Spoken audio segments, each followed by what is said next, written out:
Welcome students, welcome you arts academy class 12th political science chapter 6 अंतर्राष्ट्रीय संगठन। आज की क्लास में हम अंतर्राष्ट्रीय मुद्रा कोष के बारे में बात करेंगे। हमारा चैप्टर पूरा कंप्लीट हो चुका है।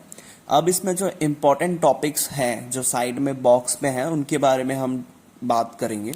तो आज की वीडियो में हम बात कर रहे हैं अंतर्राष्ट्रीय मुद्रा कोष के बारे में बात कर रहे हैं। सो स्टार्ट करते हैं। शीत युद्ध के बाद के समय में कुछ संगठनों ने बड़ी महत्वपूर्ण भूमिका निभाई।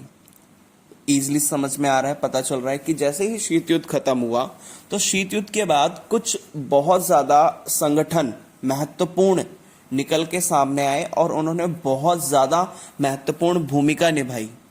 और इसी में से एक संगठन है जिसका नाम क्या है, अंतर्राष्ट्रीय मुद्रा कोष।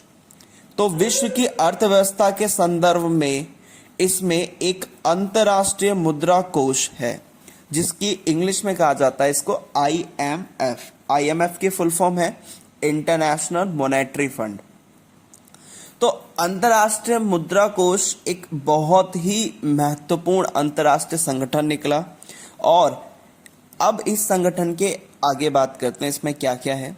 यह संगठन वैश्विक स्तर की वित्तीय व्यवस्था की देखरेख करता है। मतलब कि इसका काम क्या है, वित्तीय व्यवस्था, मतलब कि जो फाइनेंशियल सिस्टम है या फाइनेंशियल सिस्टम जो है उसको देखने का, उसको सही तरीके से कराने का काम सिर्फ और सिर्फ किसका है, अंतर्राष्ट्रीय मुद्रा कोष का है। तो यह संगठन वर्ल्ड लेवल पे, वैश्विक स्तर पर क्या करता है, वित्तीय व्यवस्था की देखरेख करता है। वित्तीय व्यवस्था मतलब कि जो फाइनेंशियल सिस्टम है उसको देखरेख का काम करने की जिम्मेदारी किसकी है, अंतर्राष्ट्रीय मुद्रा कोष की। और मांगे जाने पर वित्तीय तथा तकनीकी सहायता मुहैया कराता है कि अगर कोई भी देश इससे वित्तीय सहायता मांगता है या फिर कोई तकनीकी सहायता मांगता है तो इस अंतर्राष्ट्रीय मुद्रा कोष की जिम्मेदारी है कि वो उसको क्या करे, उसमें उसकी मदद करे। तो पहला तो इसमें हमने इसका काम देखा कि वित्तीय व्यवस्था की देखरेख करता है और अगर कहीं पर वित्तीय या फिर वित्तीय मांग की जा रही है या तकनीकी सहायता की मांग की जा रही है तो वहां पे उसको मुहैया कराने की जिम्मेदारी इसकी होती है।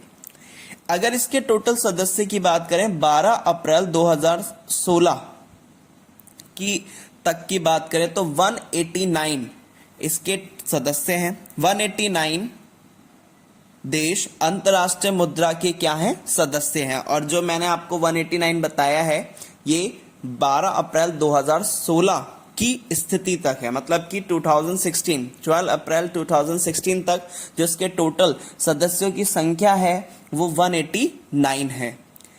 आगे बात करते हैं। लेकिन हर सदस्य की राय का वजन बराबर नहीं है। इसमें क्या की जाती है, राय ली जाती है। तो हर जितने भी 189 इसके सदस्य हैं और हर देश का अपनी जो इनकी राय देने की जो इसकी कह सकते हैं परसेंटेज है, वैल्यू कह सकते हैं कि कौन सा देश कितनी वैल्यू रखता है। तो सबकी वैल्यू यहां पर क्या है, अलग अलग रखी गई है। कैसे रखी गई है देखते हैं। समूह 7 के सदस्य कौन कौन है, अमेरिका है, जापान है, जर्मनी है, फ्रांस है, ब्रिटेन है, इटली और कनाडा। इन सभी के पास 41.29% मत है। मतलब कि इन 7 देशों के पास जो वोट हैं, मतलब जो कह सकते हैं सपोर्ट, 100 में से 41% मैक्सिमम जो सपोर्ट इन 7 देशों के पास में है। और अन्य देशों की बात करें तो चीन के पास 6.09% है, भारत के पास 2.64% सपोर्ट है और रूस के पास 2.59% है, ब्राजील के पास 2.22% है और सऊदी अरब के पास 2.02% है और अमेरिका के पास अकेला 16.52% क्या है, मताधिकार है। मतलब कि वोट करने का अधिकार है।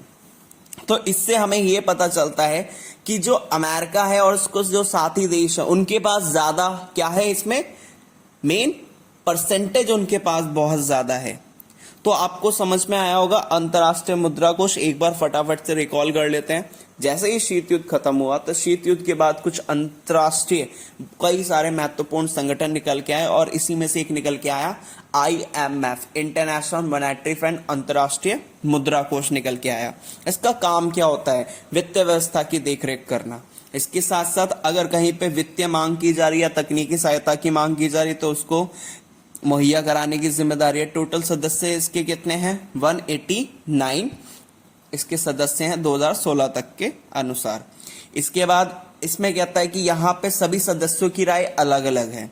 अगर समूह 7 की बात करें, ग्रुप 7 की बात करें, तो इसमें जो 7 कंट्रीज हैं, कौन कौन सी हैं? America, Japan, Germany, France, Britain, Italy और कनाडा। इनके पास ही 41.29% क्या है? वोट्स हैं। इसके बाद अन्य देशों की बात की तो चीन के ऊपर बात की, भारत, रूस, ब्राजील, सऊदी अरब, और हमने ये भी बात की कि सिर्फ अमेरिका के पास 16.52% क्या है? वोट करने का अधिकार है। तो इससे हमें देख के पता चलता है कि यहाँ पे सबकी जो राय जो है, जो अलग अलग इंपॉर्टेंस रखती है, अलग अलग वैल्यू रखती है। होप सो आपको समझ में आया होगा। Thank you.